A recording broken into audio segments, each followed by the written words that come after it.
जय हिंद, नमस्कार दोस्तों, आप सभी का स्वागत है IQ टेस्ट एजुकेशन चैनल पर। दोस्तों, ये नवंबर माह का पूरे नवंबर माह का करंट अफेयर रहेगा। 1 नवंबर से 30 नवंबर तक मैं पूरा करंट अफेयर कवर किया हूँ एक लाइन में, ठीक है।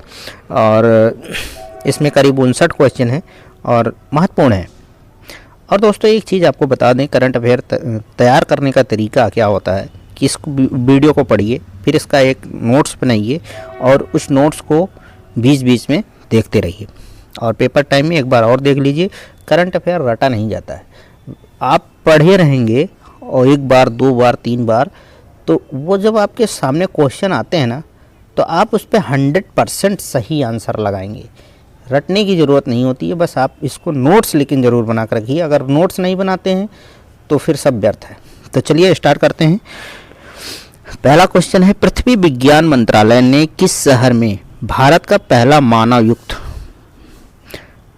महासागर मिशन समुद्रयान लॉन्च किया? तो ये चेन्नई में लॉन्च किया। अगला क्वेश्चन, नीति आयोग के अनुसार भारत में कितने करोड़ लोगों को स्वास्थ्य बीमा नहीं मिला है?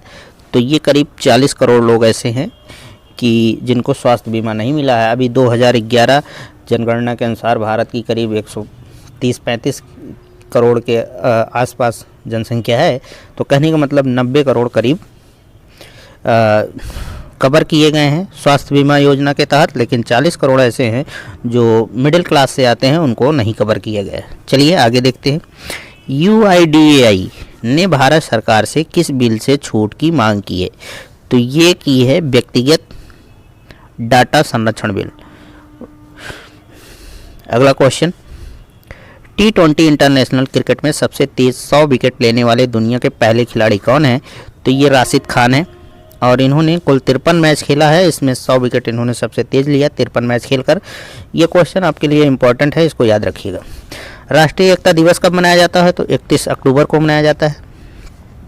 आगे, NCRB की रिपोर्ट के अनुसार देश में हर रोज कितने बच्चे आत्महत्या कर रहे हैं? तो वो 31 बच्चे कर रहे हैं रोज आत्महत्या। और NCRB का फुल फॉर्म होता है नेशनल क्राइम रिकॉर्ड ब्यूरो, ठीक है, राष्ट्रीय अपराध रिकॉर्ड ब्यूरो इसका नाम है और इसकी स्थापना 1986 में की गई थी। अगला क्वेश्चन, कौन राज्य ऊर्जा दक्षता सूचकांक 2020 में प्रथम स्थान प्राप्त किया? तो वो राज्य है कर्नाटका, ठीक है। ऊर्जा दक्षता सूचकांक जो 2020 का है, अभी 21 का डाटा नहीं आया है, तो उसमें प्रथम स्थान प्राप्त किया है कर्नाटक ने। और भारत का सबसे ऊंचा जलप्रपात कर्नाटक में ही है। और सबसे ऊंचा जलप्रपात कौन है भारत का? तो जोग जलप्रपात है और ये शरावती नदी पर स्थित है। ये आपके जीके का एक क्वेश्चन मैं आपको बता दिया। तो जहाँ मुझे कुछ समझ में आएगा मैं आपको ये सब चीज़ें देता जाऊँगा, बशर्ते आप लोग नोट्स बना के रखिए। आगे, केंद्रीय मंत्री धर्मेंद्र प्रधान ने 22 भाषाओं में आम बोलचाल वाले वाक्य सीखने में मदद करने वाले किस ऐप को लॉन्च किया है? तो ये संगम ऐप है दोस्तों, इसको याद रखिएगा, ये आपके पेपर में ज़रूर आएगा। आगे, भारत और विश्व बैंक ने किस राज्य में स्वास्थ्य प्रणाली को मजबूत बनाने हेतु समझौता किया है? तो वो है मेघालय के लिए। स्वास्थ्य प्रणालियों को मजबूत करेगा राजस्थान, मेघालय में विश्व बैंक और भारत मिलकर करेंगे। उसके लिए पैसा चाहिए, तो विश्व बैंक ने भारत को उसके लिए पैसा उपलब्ध कराया है। पंजाब के पूर्व मुख्यमंत्री कैप्टन अमरिंदर सिंह ने किस नाम से अपनी पार्टी को स्थापित किया है? तो ये लोक कांग्रेस पार्टी नाम से स्थापित किया है।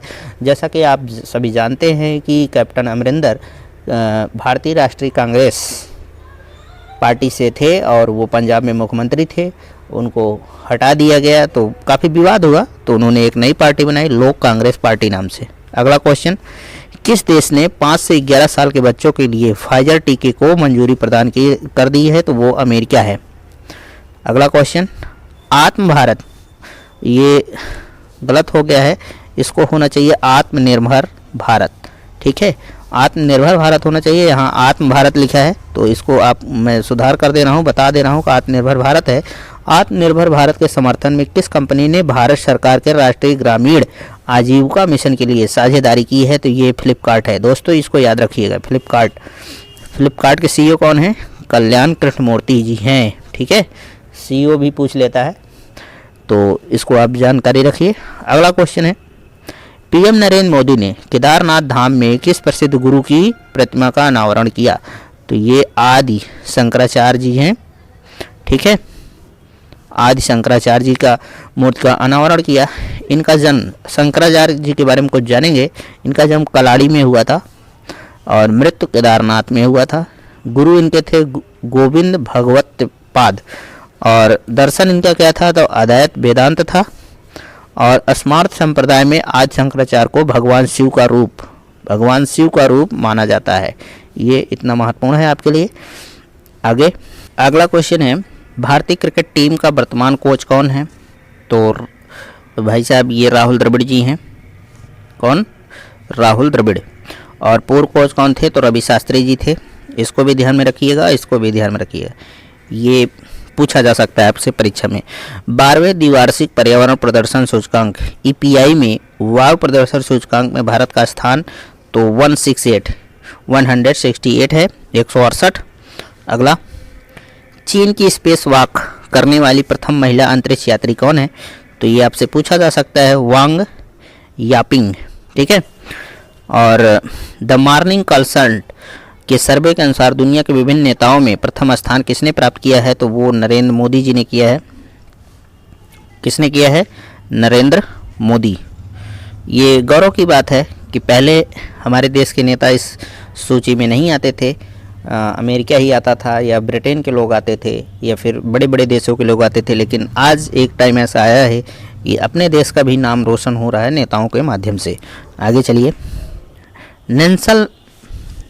नेल्सन मंडेला शांति पुरस्कार किसे दिया गया है? तो ये आदित्य नारायण जी को दिया गया है। आदित्य नारायण कौन है? पार्श्व गायक एवं एक्टिंग के लिए दिया गया है। ये उदित नारायण के पुत्र हैं, इसको ध्यान में रखिएगा। आप सभी जानते भी होंगे, बहुत अच्छे अच्छे गाने उदित नारायण जी के सुने भी होंगे आप लोग और आज भी मज़ा लेते हैं उनका। तो उन्हीं के बेटे हैं आदित्य नारायण जी।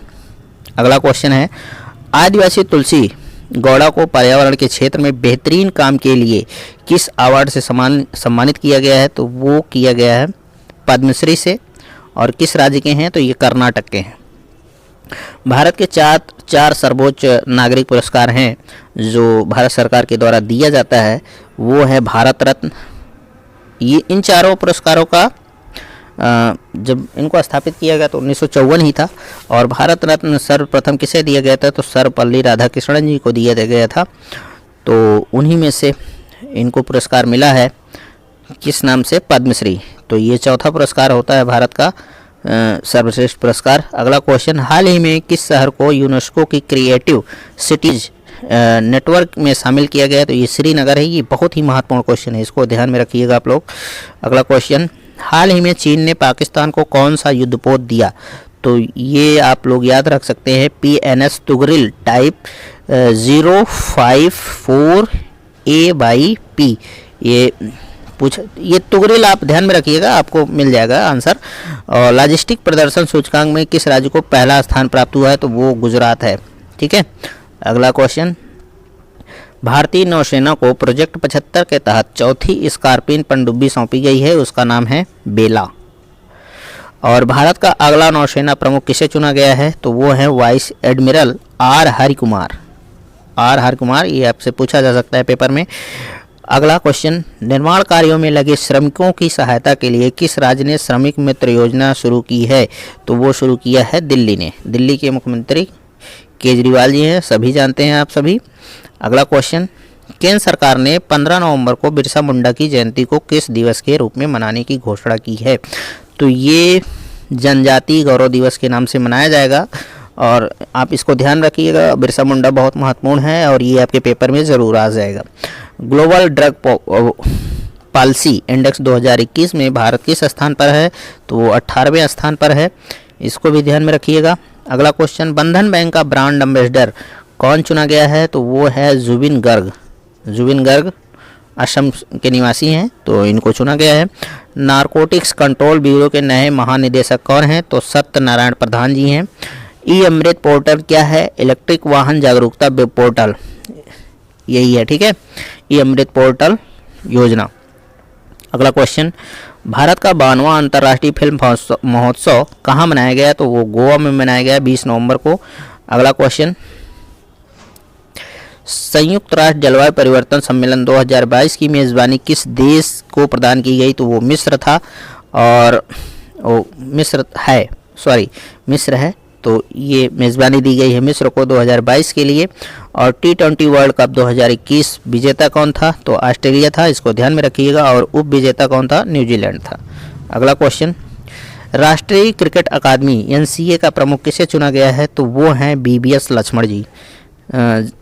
ये बहुत ही महान खिलाड़ी थे। इनकी बैटिंग आप लोग अगर देखे होंगे तो बहुत मज़ा आ रहा होगा। कलाई के इस्तेमाल बहुत करते थे, स्टाइलिश बल्लेबाज थे, ठीक है।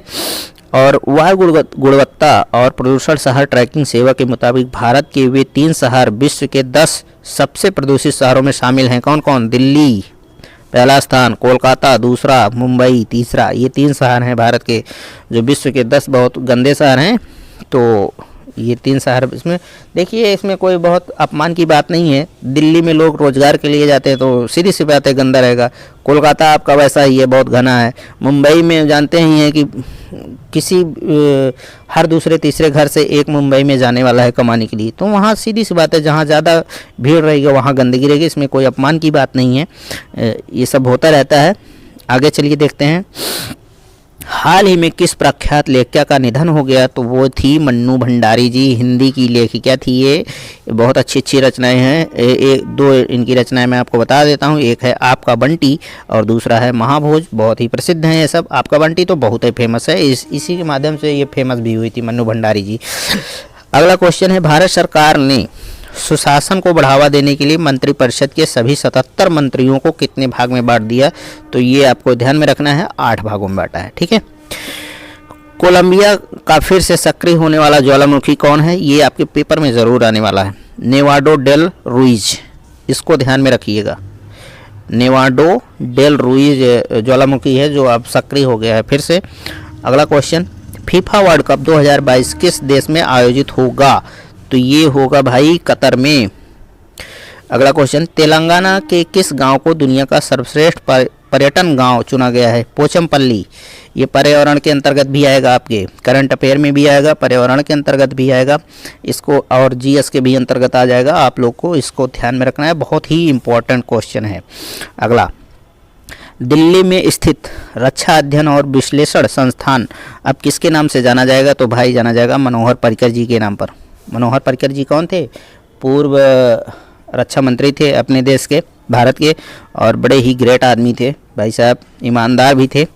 आगे, अंतर्राष्ट्रीय ऊर्जा एजेंसी ने ग्लोबल वार्मिंग को कम करने के लिए वर्ष 2030 तक दुनिया को मीथेन उत्सर्जन में कितने प्रतिशत की कटौती करने का लक्ष्य रखा है? तो वो है 30%। ये भी बहुत महत्वपूर्ण क्वेश्चन है, इसको भी आप अपने ध्यान में रखिएगा। उत्तर प्रदेश के किस शहर में हॉट एयर बैलून कार्यक्रम आयोजित किया गया? तो ये वाराणसी में किया गया। इसको आप जरूर ध्यान में रखिएगा, ये यूपी स्पेशल में भी पूछा जाएगा, करंट अफेयर में भी पूछा जाएगा, तो इसको आप लोग ध्यान में रखिएगा। ICC क्रिकेट समिति का अध्यक्ष कौन है? तो आपको ये जानना चाहिए कि ये सौरव गांगुली जी हैं। सौरव गांगुली जी भारत के पूर्व कप्तान भी रह चुके हैं और बेहतरीन बैट्समैन थे, लेफ्ट हैंडर। दुआरे राशन योजना किस राज्य की है? तो ये पश्चिम बंगाल की है। भैया आप घर बैठे राशन मिल जाएगा पश्चिम बंगाल में, आपको कहीं जाने की ज़रूरत नहीं है। लेकिन हमारे देश के नेता ये क्यों नहीं जुगाड़ कर देते कि घर बैठे पैसा भी आने लगे? कोई ऐसा जुगाड़ करे कि घर बैठे कम आमदनी हो। चलिए फिलहाल ये तो बात की बात है, आगे देखते हैं। व्यापार रिश्वत जोखिम को आंकने वाली वैश्विक सूची में भारत किस स्थान पर है? तो वो भारत 82वें स्थान पर है, 82। भारत का पहला ग्लोबल इनोवेशन समिट का उद्घाटन किसने किया? तो वो किया नरेंद्र मोदी जी ने। और ये इम्पोर्टेंट है ग्लोबल इनोवेशन समिट, ठीक है, इसको आप ध्यान में रखिएगा। ग्रुप कैप्टन अभिनंदन वर्धमान को किस पुरस्कार से सम्मानित किया गया? तो वीर चक्र से सम्मानित किया गया। इसको भी आप लोग बहुत ध्यान में रखिएगा, आ जाएगा। अभिनंदन को तो आप सभी जानते होंगे, एयर स्ट्राइक में इन्होंने पाकिस्तान के F-16 को गिरा दिया था और खुद भी गिर गए थे गिराते गिराते तो ये इनकी कमी नहीं थी, ये हमारे देश के जो फाइटर प्लेन है उसमें कमियां हैं कि बहुत पुराने हो चुके हैं, बेचारे अपनी जान को जोखिम में लेके चलते हैं। यही क्या कम है कि ये F-16 को गिरा दिए, जबकि गिराने की कुव्वत नहीं है भारतीय प्लेनों में। लेकिन हमारे देश के जो फाइटर हैं वो बहुत ग्रेट हैं, वो कम संसाधनों में वे अच्छा काम करने की हिम्मत रखते हैं। अगला क्वेश्चन गंगा एक्सप्रेस वे से है भाई साहब, ये बहुत ही महत्वपूर्ण है, इसमें एक एक लाइन महत्वपूर्ण है। ये है पूरब से पश्चिम तक, क्या उत्तर प्रदेश के पूरब से पश्चिम तक यूपी के 12 जिलों को जोड़ेगा। क्या जोड़ेगा? 12 जिलों को जोड़ेगा ये एक्सप्रेस, ठीक है। और प्रारंभ मेरठ से होगा और अंत कहाँ होगा? प्रयागराज में होगा, इसको भी ध्यान रखिएगा, एक एक लाइन इसका महत्वपूर्ण है। इसके मध्य कुल कितने जिले होंगे? तो 10 जिले होंगे, ठीक है। और कौन कौन है मैं आपको उसका नाम भी दे दे रहा हूँ। मेरठ है, हापुड़, बुलंदशहर, अमरोहा, संभल, बदायूं, शाहजहांपुर, हरदोई, उन्नाव, रायबरेली, प्रतापगढ़, प्रयागराज। इसको आप लोग ध्यान में रखिएगा, ये हल्के में इसको बिल्कुल मत लीजिएगा, इसको कायदे से पढ़िएगा, इसमें से क्वेश्चन जरूर आएगा। और इसकी कुल लंबाई है 594 kilometre, 594 kilometres. Ganga express way पश्चिमी और पूर्वी क्षेत्रों को जोड़ने वाला उत्तर प्रदेश का सबसे लंबा एक्सप्रेस वे है, उत्तर प्रदेश का सबसे लंबा एक्सप्रेस वे है, इस लाइन को भी ध्यान में रखिएगा। अब तक उत्तर प्रदेश में जो भी एक्सप्रेस वे थे उनका ये रिकॉर्ड तोड़ रहा है गंगा एक्सप्रेस वे। अगला क्वेश्चन, किस समाजसेवी संस्था को 2021 के इंदिरा गांधी शांति निरस्त्रीकरण और विकास पुरस्कार के लिए चुना गया है? तो वो संस्था है प्रथम एक संस्था है जिसको चुना गया है इंदिरा गांधी शांति निरस्त्रीकरण के लिए। तो आप लोग ये क्वेश्चन भी महत्वपूर्ण है, इसको ध्यान में रखिएगा। आईसीसी का वर्तमान सीईओ कौन है? तो जोफ एडारलिस हैं, जोफ एडारलिस हैं, इसको ध्यान में रखिएगा। पाताल पानी रेलवे स्टेशन, इसका नाम बदल दिया गया है, टंट्या मामा रख दिया गया है इसका नाम, पाताल पानी का टंट्या मामा। और ये कहाँ है? मध्य प्रदेश में। मध्य प्रदेश के मुख्यमंत्री कौन है? तो शिवराज चौहान जी हैं। अगला, रेल मंत्री अश्विनी वैष्णव, पहला क्वेश्चन आपके लिए मिला, रेल मंत्री कौन है? अश्विनी वैष्णव है, ने देश के सांस्कृतिक विरासत के दर्शन के लिए किस ट्रेन को चलाने की घोषणा की है? तो भारत गौरव ट्रेन के नाम से चलाई जाएगी, इसको ध्यान में रखिएगा। वायु गुणवत्ता ट्रैकर के अनुसार वायु प्रदूषण से प्रति वर्ष कितने लाख लोगों की अकाल मृत्यु हो जाती है? तो 70 लाख।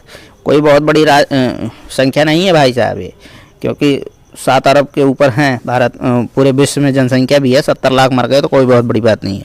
आगे चलिए, स्वीडन की प्रथम महिला प्रधानमंत्री जिन्हें पद संभालने के कुछ घंटों के बाद ही इस्तीफा देना पड़ा, उनका नाम क्या था? ये बहुत महत्वपूर्ण है, मैग्डालेना एंडरसन, इनको याद रखिएगा। भारतीय पर्वतारोहण फाउंडेशन की पहली महिला अध्यक्ष कौन बनी है? हर्षवंती बिष्ट। कौन? हर्षवंती बिष्ट। ट्विटर का वर्तमान सीईओ, ये इंपॉर्टेंट है, पराग अग्रवाल जी हैं। G20 शिखर सम्मेलन 2021 किस देश में आयोजित किया गया? तो ये किया गया रोम, इटली। और 2022 में कहाँ होगा? इंडोनेशिया में होगा। 26वें संयुक्त राष्ट्र जलवायु परिवर्तन सम्मेलन कहाँ आयोजित हुआ? ग्लासगो। ग्लासगो कहाँ है? स्कॉटलैंड में है। COP का full form United Nation climate change conference organisation. और ऑर्गेनाइज कौन किया था? तो ये किया था यूनाइटेड किंगडम ने, ब्रिटेन ने, ग्रेट ब्रिटेन। और इसके अध्यक्ष कौन थे? आलोक शर्मा जी थे, ठीक है। अगला इम्पोर्टेंट है ये क्वेश्चन, इसको आप भी कायदे से पढ़ लीजिएगा।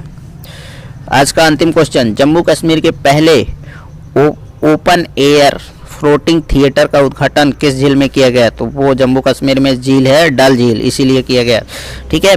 तो ये आप लोग ध्यान में रखिएगा। आज का ये था पूरे महीने का करंट अफेयर, कुल 59 क्वेश्चन थे। आप लोगों का वीडियो कैसे लगा ज़रूर बताइएगा। लेकिन दोस्तों, करंट अफेयर तैयार करने की एक ही शर्त है कि इसका नोट्स होना चाहिए आपके पास। अगर आप सोचते हैं कि PDF लेके पढ़ लेंगे किसी से, या फिर हमसे कह दें कि आप PDF शेयर कर दीजिए और हम पढ़ लेंगे, तो मूर्खता है। मैं तो PDF दे ही दूंगा, लेकिन आप लोग इसको लिखिए और एक जगह रखिए लिखकर, और पेपर से पहले रिवाइज करके जाइए, तभी कुछ फ़ायदा होगा, नहीं तो कुछ नहीं फ़ायदा होगा।